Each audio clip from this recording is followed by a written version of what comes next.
mon fils de 6 ans faisait du shopping avec ma mère et ma sœur. Près de la fermeture, la sécurité m'a appelé. Madame, votre fils pleure seul dans l'aire de restauration. J'ai appelé ma mère. Elle a dit avec indifférence, ah bon? Dites simplement à la sécurité de s'en occuper. Ma sœur a ri en arrière-plan, qui se soucie du gosse? Pourtant, il n'avait jamais prévu que cette nuit briserait tous les liens familiaux. Avant de commencer l'histoire, n'oubliez pas de laisser un like et de vous abonner à la chaîne pour voir plus d'histoires comme celle-ci.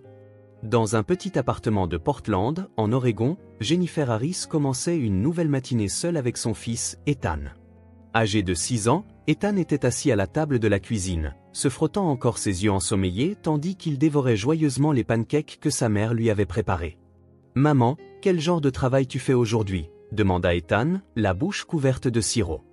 Jennifer sourit en essuyant la joue de son fils. « Je suis en train de créer un logo pour une nouvelle entreprise. Je pense que tu vas beaucoup l'aimer. » Jennifer travaillait comme graphiste indépendante. 3 ans après son divorce, elle élevait seule son fils tout en continuant de travailler depuis son petit bureau à domicile. Ses revenus fluctuaient d'un mois à l'autre, mais elle était satisfaite de cette vie qui lui permettait de chérir le temps passé avec Ethan. L'appartement n'était pas très spacieux, mais Jennifer l'avait décoré chaleureusement avec son sens artistique. Les murs étaient ornés d'affiches qu'elle avait conçues et de dessins d'Ethan, et un canapé pour leur moment de lecture partagé était placé dans le petit salon. « Maman, quand je serai grand, je t'aiderai dans ton travail », déclara Ethan avec une expression sérieuse. « Merci, Ethan. Mais d'abord, tu dois bien étudier à l'école primaire. » Jennifer tapota doucement la tête de son fils. Ethan venait de commencer le CP, et ses yeux brillaient de la joie d'apprendre quelque chose de nouveau chaque jour. C'était un enfant gentil qui se souciait profondément de sa mère et faisait parfois des commentaires étonnamment mûrs qui stupéfiaient Jennifer. Le week-end, la famille de Jennifer avait l'habitude de se réunir pour les repas. Sa mère, Margaret, était dirigeante d'une organisation de bénévoles locale. Passionnée par les activités caritatives, elle était aimée de la communauté comme une sainte. La sœur de Jennifer, Stephanie, avait réussi en tant que directrice marketing dans une grande entreprise informatique. En apparence, la famille Thompson semblait idéale. Margaret ne ménageait jamais ses efforts pour contribuer à la communauté, Stephanie s'était fait une place dans le monde de l'entreprise, et Jennifer suivait sa propre voie. Cependant, sous la surface se cachaient de subtiles disparités économiques. Les revenus de Jennifer en tant qu'indépendante étaient instables, et elle avait parfois du mal à payer le loyer à la fin du mois. Pendant ce temps, sa mère vivait confortablement grâce à l'héritage de son défunt mari, et Stephanie était une femme de carrière aux revenus élevés. Lors des réunions de famille, tandis que sa mère et Stephanie parlaient de restaurants chers et de projets de voyage à l'étranger, Jennifer jouait souvent le rôle de simple auditrice. Pourtant, Jennifer était reconnaissante envers sa famille, surtout pour l'amour qu'il portait à Ethan. Elle n'avait aucun doute. Margaret l'appelait le plus mignon des petits-fils du monde et le couvrait d'affection. Et Stephanie semblait également chérir son neveu en tant que tante. « Jenny, que dirais-tu de ce week-end? Je pourrais emmener Ethan faire du shopping ?»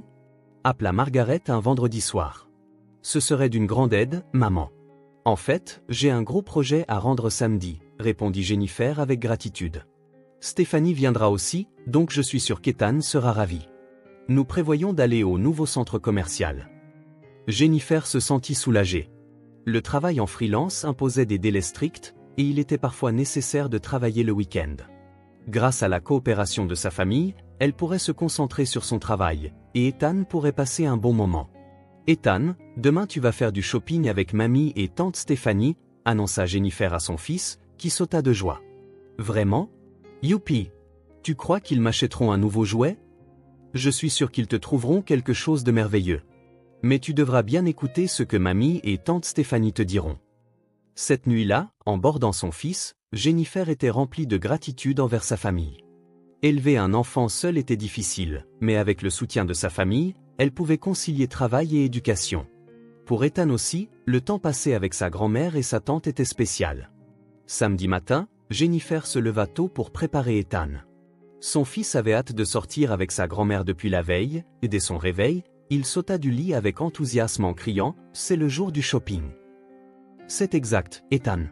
Mais d'abord, prenons un bon petit déjeuner », sourit Jennifer en coiffant son fils. Tout en préparant des œufs brouillés et des toasts dans la cuisine, Jennifer pensait à son travail de la journée.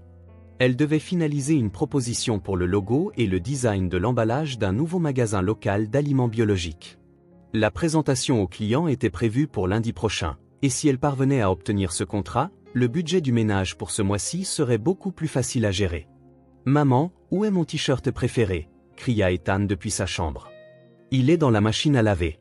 Mettons plutôt ton polo bleu. Il te va très bien aussi. » Tout en choisissant les vêtements de son fils, Jennifer prépara les affaires nécessaires dans un petit sac à dos, portefeuille, téléphone portable, quelques snacks, ou au cas où, un t-shirt de rechange. Ethan était encore petit et se salissait parfois. Vers 10 heures du matin, la voiture de Margaret arriva sur le parking de l'immeuble. Stéphanie était assise sur le siège passager, et toutes deux semblaient de bonne humeur. Quand Ethan les aperçut par la fenêtre en train de lui faire signe, il sortit en courant, excité. « Mamie, tante Stéphanie. » Margaret sortit de la voiture et serra chaleureusement son petit-fils dans ses bras. « Ethan, passons une super journée.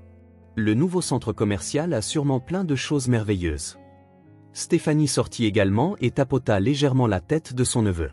« Ethan, qu'est-ce que tu veux aujourd'hui? Des jouets ou de nouveaux vêtements? » « Je ne sais pas, mais tout me fera plaisir, » répondit Ethan avec un sourire innocent. Jennifer exprima sa gratitude à sa mère et à sa sœur. « Merci beaucoup. Grâce à vous, je peux me concentrer sur mon travail aujourd'hui. »« Ne t'en fais pas, Jenny. Nous sommes une famille, après tout, » sourit gentiment Margaret. « Nous prévoyons de rentrer vers 18 heures. Je t'appellerai s'il y a des changements. Ethan, écoute bien ce que mamie et tante Stéphanie te disent. Et amuse-toi bien, » dit Jennifer en embrassant la joue de son fils. « Compris, maman.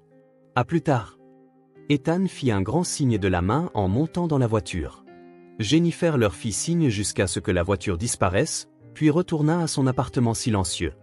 Son appartement, vide pour la première fois depuis un moment, semblait étrangement spacieux. Elle se prépara un café et alluma son ordinateur. C'était une journée précieuse où elle pourrait se concentrer entièrement sur son travail sans interruption. À partir de 11 heures, Jennifer se mit sérieusement au travail. Elle réfléchissait à un logo naturel et chaleureux pour correspondre au nom de la marque Green Harvest du magasin d'aliments biologiques. Un design avec des couleurs dominantes vertes et brunes, intégrant des éléments dessinés à la main, lui vint à l'esprit. Vers midi, sa cliente, Sarah Johnson, l'appela. « Jennifer, comment ça avance ? J'attends avec impatience la présentation de lundi. » « Tout se passe bien, Sarah. Je travaille actuellement sur 3 concepts différents. Ils semblent tous être des designs qui expriment la chaleur de la nature. Ça a l'air merveilleux. Je fais confiance à votre sensibilité. Veuillez exprimer la chaleur familiale et l'ancrage communautaire que notre magasin vise à incarner. » Après avoir raccroché, Jennifer sentit un sens renouvelé de responsabilité pour son travail.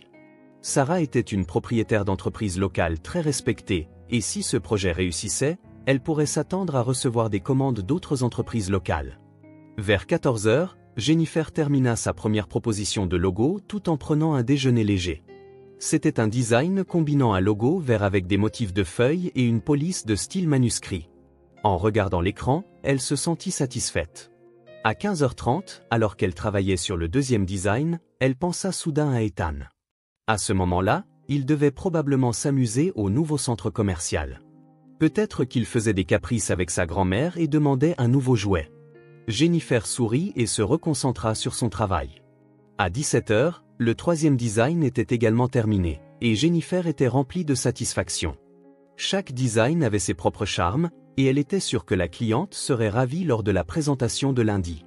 Elle se leva et s'étira, déliant son corps qui était resté assis toute la journée. En regardant par la fenêtre de l'appartement, le coucher de soleil colorait magnifiquement la ville de Portland. C'était presque l'heure pour Ethan de rentrer. Se dirigeant vers la cuisine, Jennifer commença à préparer le dîner. Elle décida de faire du poulet grillé et de la purée de pommes de terre, les plats préférés d'Ethan, accompagnés d'une salade de légumes frais. Son fils, qui avait été dehors toute la journée, rentrerait sûrement affamé. Même après 18 heures, il n'y avait toujours aucun contact de sa mère et de sa sœur. Jennifer était un peu inquiète, mais se persuada qu'elle passait probablement un bon moment.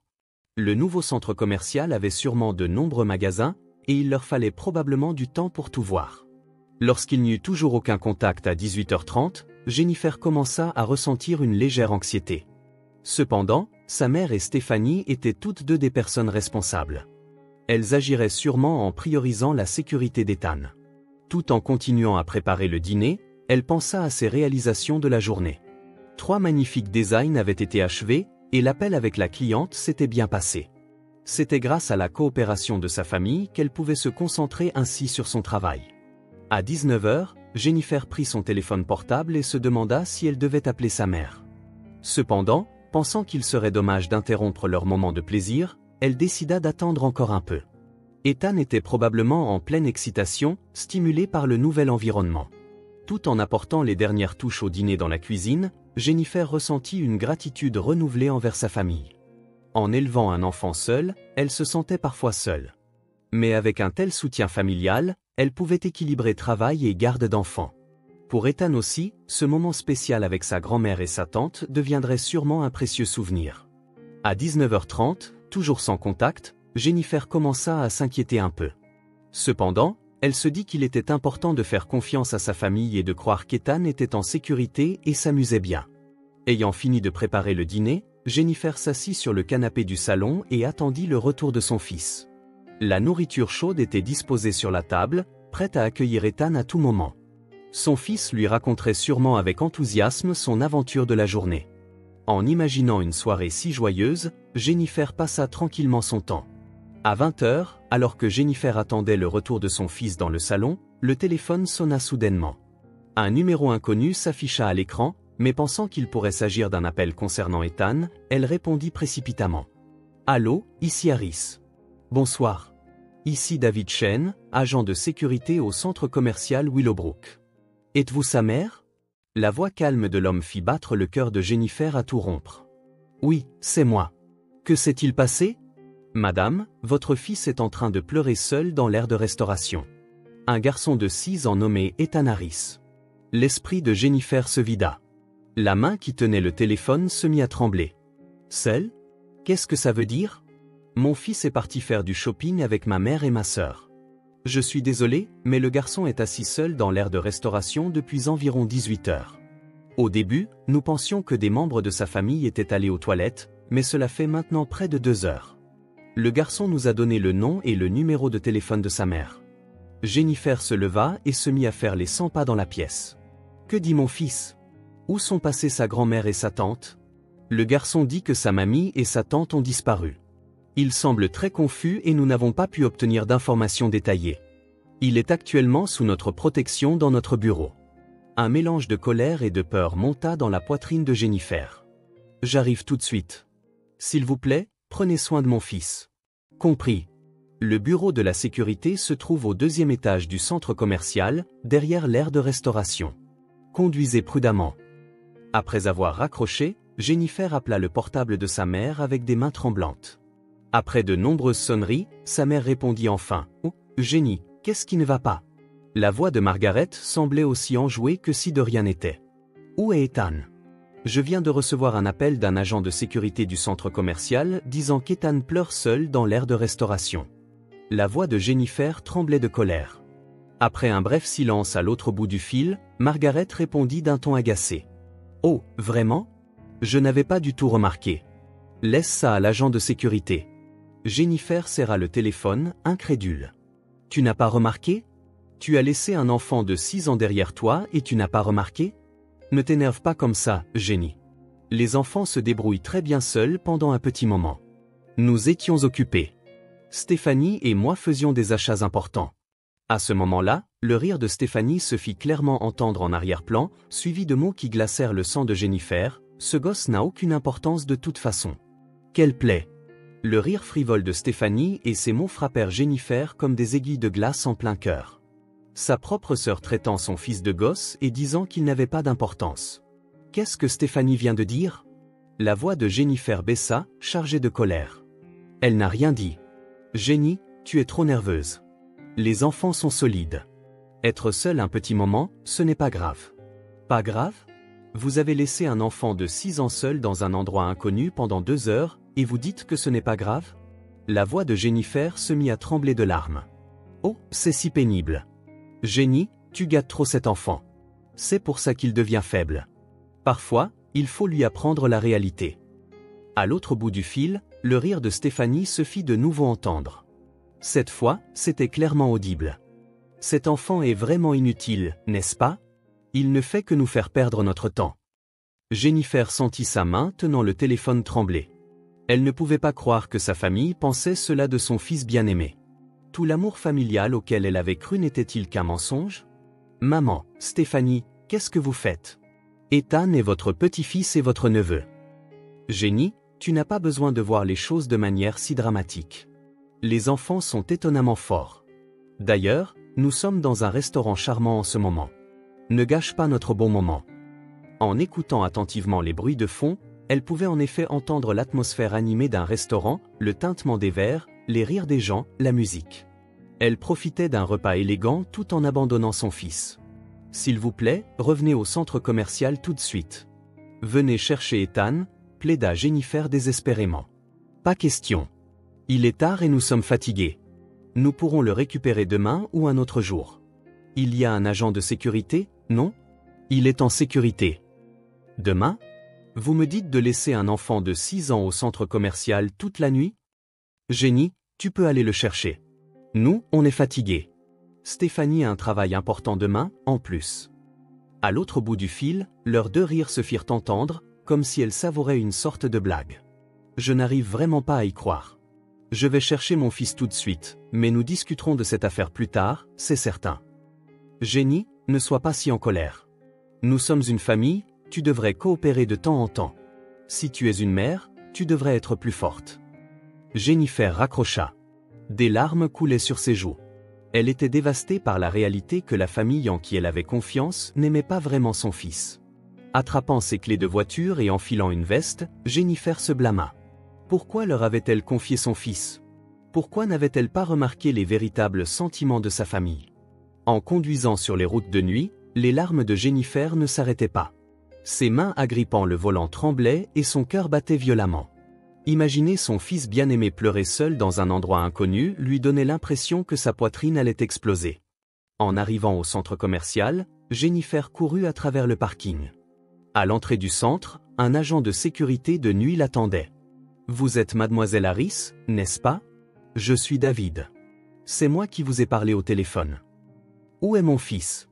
Est-ce qu'il va bien? » demanda Jennifer, à bout de souffle. « Par ici.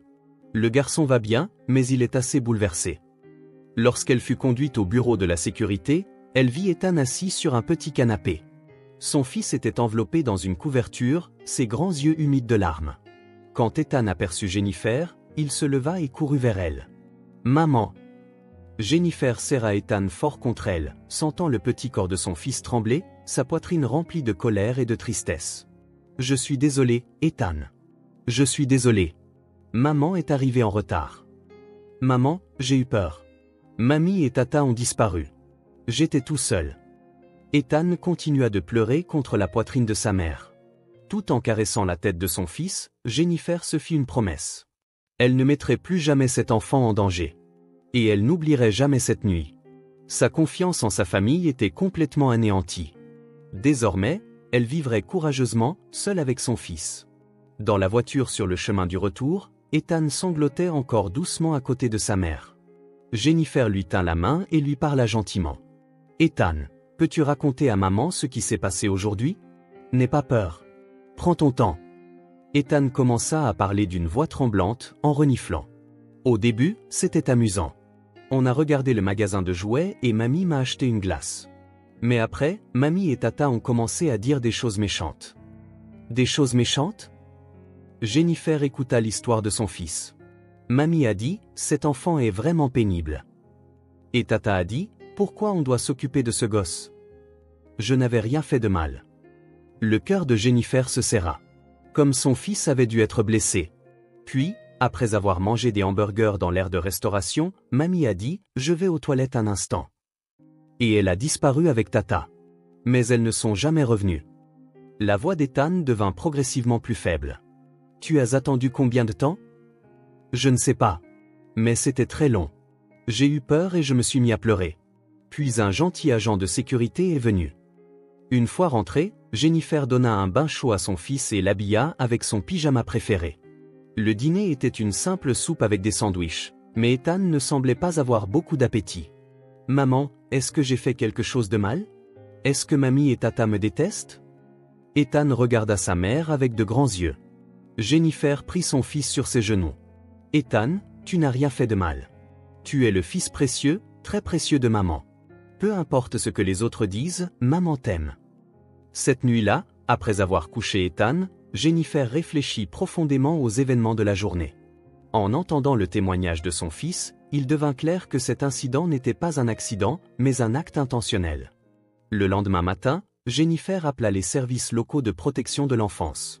L'assistante sociale, Linda Hughes, afficha une expression sérieuse après avoir entendu la situation.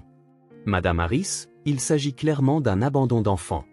D'abord, nous devons vérifier les images des caméras de surveillance du centre commercial. » Le lundi, lorsqu'elle se rendit au centre commercial avec Linda, le responsable de la sécurité leur montra avec coopération les images des caméras. Les images enregistraient clairement Margaret et Stephanie laissant Ethan assis dans l'aire de restauration et s'éloignant sans un regard en arrière. En regardant ces images, il s'agit clairement d'un acte intentionnel. Linda prenait des notes avec une expression grave. Après avoir confirmé que l'enfant était assis seul, les deux femmes sont allées dans un autre magasin. Ce qui était encore plus choquant, c'était la suite des images. Margaret et Stephanie furent filmées en train de faire du shopping dans des grands magasins de luxe et d'entrer finalement dans un restaurant cher. Pendant qu'Ethan pleurait seul, les deux femmes passaient un moment élégant sans aucune inquiétude. L'agent de sécurité David Chen fournit également un témoignage détaillé. Le garçon était très confus. Au début, il attendait, pensant que sa famille reviendrait, mais il est devenu progressivement anxieux et a commencé à pleurer. Pour un enfant de 6 ans, être placé dans une telle situation était vraiment déchirant. Linda présenta Jennifer à la psychologue pour enfants, Dr Sarah Benson. Après plusieurs séances avec Ethan, le Dr Benson exprima de sérieuses inquiétudes. Ethan a subi de profondes blessures suite à cet incident. Le traumatisme émotionnel d'être trahi par des membres de sa famille en qui il avait confiance pourrait avoir des effets à long terme. Pendant ce temps, un développement inattendu se produisait. Les détails de l'incident du centre commercial commencèrent à se propager sur les réseaux sociaux. Quelqu'un avait compilé un résumé de l'incident basé sur les images des caméras de surveillance et l'avait partagé avec le titre « Une cadre d'une grande entreprise informatique abandonne intentionnellement son neveu de 6 ans ». Chez Tech Solutions, la grande entreprise informatique où travaillait Stephanie, cette information se répandit rapidement. L'entreprise, qui valorisait son image de marque, détermina qu'elle ne pouvait pas continuer à employer une personne impliquée dans la maltraitance d'enfants. « Stephanie, pouvez-vous nous expliquer cet incident ?» demanda le directeur des ressources humaines, Michael Roberts, d'un air sévère. Stephanie tenta de nier les faits, mais lorsqu'elle apprit qu'il y avait des images de caméras de surveillance et de multiples témoignages, elle ne put trouver d'excuses. « C'est juste un petit malentendu », répondit Stephanie, confuse. « Un malentendu ? Abandonner un enfant de 6 ans pendant plus de 2 heures est un malentendu ?» La voix de Michael était dure. « Notre entreprise accorde la priorité à la sécurité et au bien-être des enfants avant tout. Vos actions sont en conflit direct avec les valeurs de notre entreprise. » En conséquence, Stephanie fut licenciée sur le champ. De plus, sa réputation dans le secteur s'effondra, rendant sa recherche d'emploi extrêmement difficile. Pour Margaret, la situation était tout aussi grave. Au sein de l'organisation de bénévoles locale, Children's Hope, où elle avait été dirigeante pendant de nombreuses années, une réunion d'urgence du conseil d'administration fut organisée. « Margaret, vos actions envers votre petit-fils contredisent complètement les principes de notre organisation », déclara Betty Wilson, la présidente de l'organisation, ne cachant pas sa déception. « Notre mission est de protéger le bien-être des enfants, et pourtant vous avez vous-même mis un enfant en danger. » Margaret tenta de se justifier, mais les faits étaient clairs. Elle fut exclue définitivement de l'organisation, et sa réputation dans la communauté chuta également. Les voisins commencèrent à l'éviter, et l'image de sainte qu'elle avait construite au fil des ans s'effondra complètement. Des poursuites judiciaires furent également engagées. Sur la base des résultats de l'enquête des services de protection de l'enfance, le bureau du procureur poursuivit Margaret et Stephanie pour abandon d'enfants. Au procès, les images des caméras de surveillance, le témoignage de l'agent de sécurité et les expertises sur les dommages psychologiques d'Ethan furent présentés.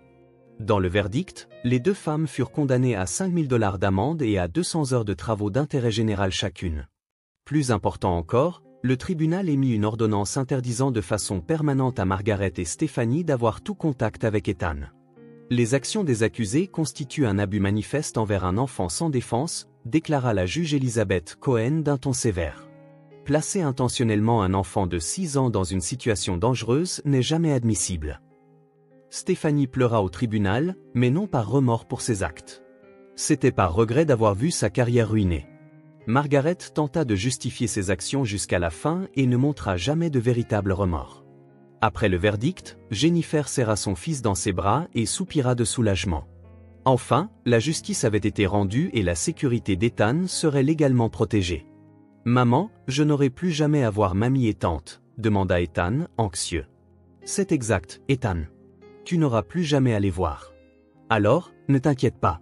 Maman te protégera. » Jennifer caressa doucement les cheveux de son fils. 6 mois passèrent.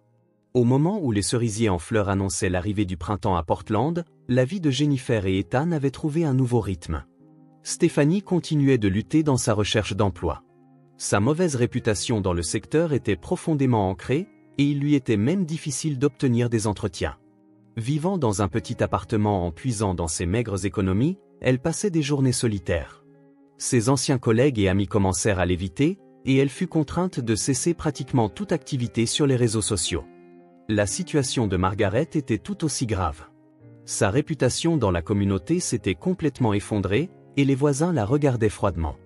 Elle fut obligée de vendre la maison où elle avait vécu pendant de nombreuses années et de déménager dans une ville lointaine où personne ne la connaissait. Faisant face à une vieillesse solitaire, elle se souvenait parfois de son petit-fils et était tourmentée par les regrets. Mais c'était un passé qui ne pouvait plus être changé.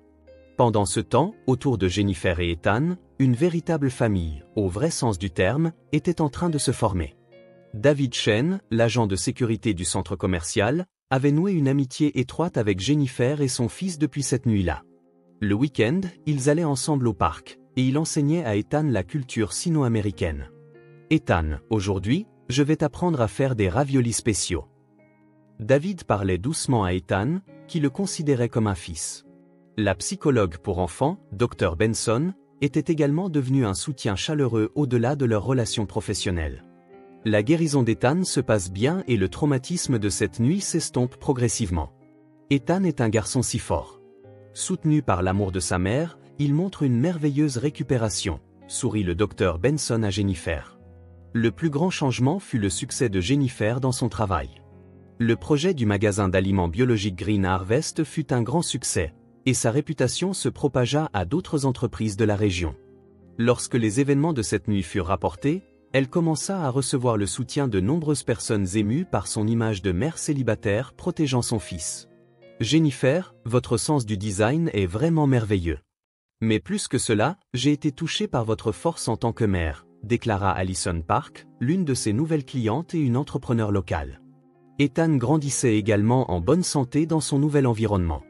Il se fit des amis à l'école et attendait avec impatience les moments passés avec oncle David et le docteur Benson.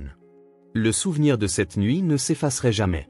Mais l'expérience de l'avoir surmonté le faisait grandir pour devenir un enfant plus fort et plus gentil. « Maman, on est heureux, n'est-ce pas ?» dit Ethan un soir après le dîner, se blottissant contre sa mère. « Oui, Ethan. Nous avons une vraie famille. » Jennifer serra son fils dans ses bras.